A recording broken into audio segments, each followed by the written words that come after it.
반갑습니다. 베이스캠프교회 김원규 목사입니다. 느낌은 항상 변합니다.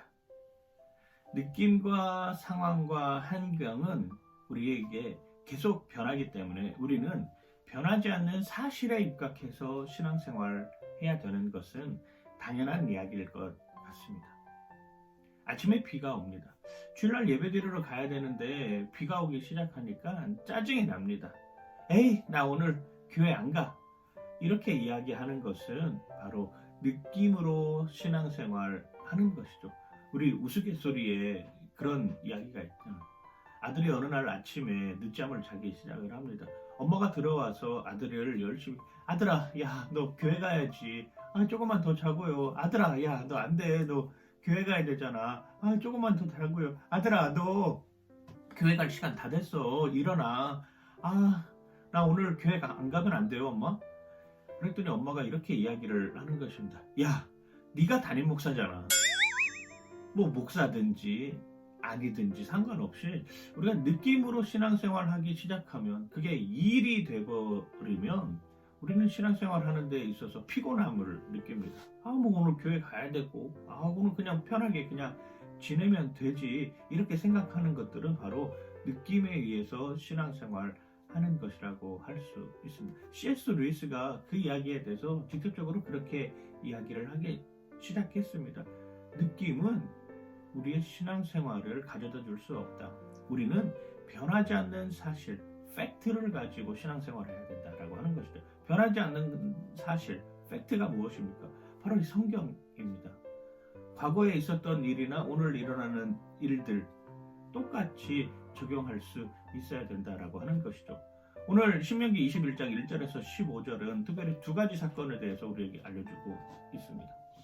어느 날 사람이 길을 가다가 시체를 하나 발견을 한 거예요. 근데 주변에 보니까 이 시체에 관련된 흔적이 없습니다. 요즘 같으면은 무슨 CSI처럼 국과수가 있어가지고 하나하나 다 분석하고 시체가 얼마나 부패가 됐는지, 어느 정도의 시간이 흘렀는지, 어디에 타박을 입어서 이 사람이 사인이 무엇인지 다 밝혀낼 수 있지만 그 당시로서는 그렇게 밝혀낼 수 있는 그 현장에서 현행범을 잡지 않는 이상 밝혀내기는 쉽지 않았다라고 하는 것입니다. 그러면 그 시체를 어떻게 할 것인가?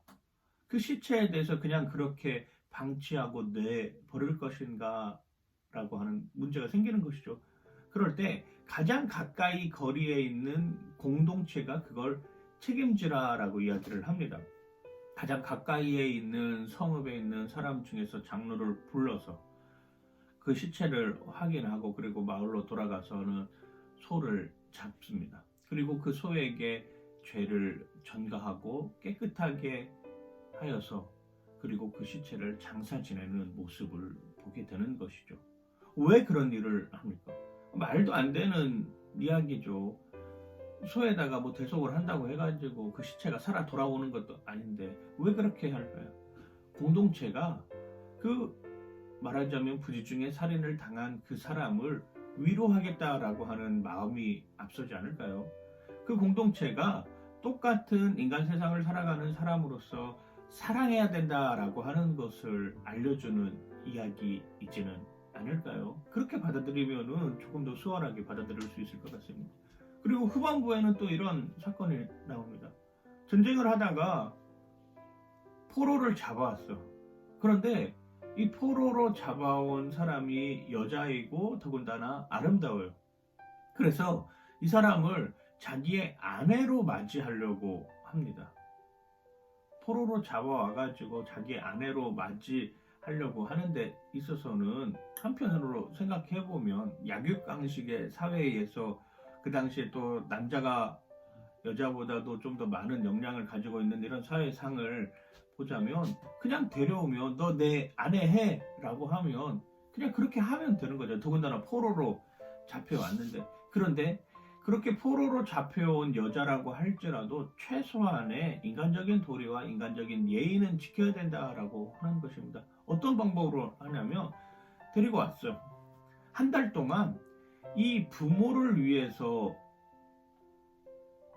애곡합니다. 이 부모에게 자신이 이 사람의 남편이 되겠다라고 하는 표를 하는 것이죠. 물론 부모는 뭐 멀리 떨어져 있겠지만 그 한 달의 기간 동안에 이 여인에게 내가 보여줄 수 있는 사랑을 보여주고 확인시켜주는 작업을 한다라고 하는 것입니다.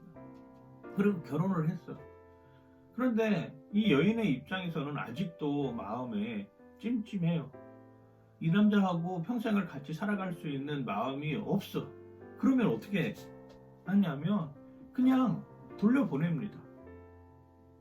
그냥 인간적인 생각으로는 감히 내가 아내로 삼겠다는데 무슨 그런 소리를 하면서 뭐 때리든지 아니면 심지어 죽이기까지 하는 이런 상황이 발생할 수 있을 것 같은데 그냥 돌려보내는 것이죠. 값을 지불하지 않습니다. 값을 지불한다라고 하는 것은 이 여인을 창녀처럼 생각한다. 신부가 아니라 창녀처럼 생각한다라고 하는 이런 이유에서겠죠. 값을 지불하지 않고 그냥 돌려보내는 것이죠.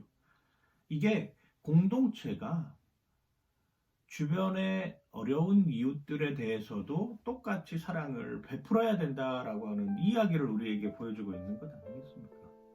시체에 대해서도 포로로 잡혀온 여인에 대해서도 이 사람들은 소외받은 영혼들입니다. 외로운 영혼들입니다. 그리고 어디 한 군데 의지할 곳이 없는 사람들입니다. 그때 우리가 손 내밀어서 우리의 사랑을 전해줄 수 있다면 그것이 공동체가 해야 할 일인 것이죠.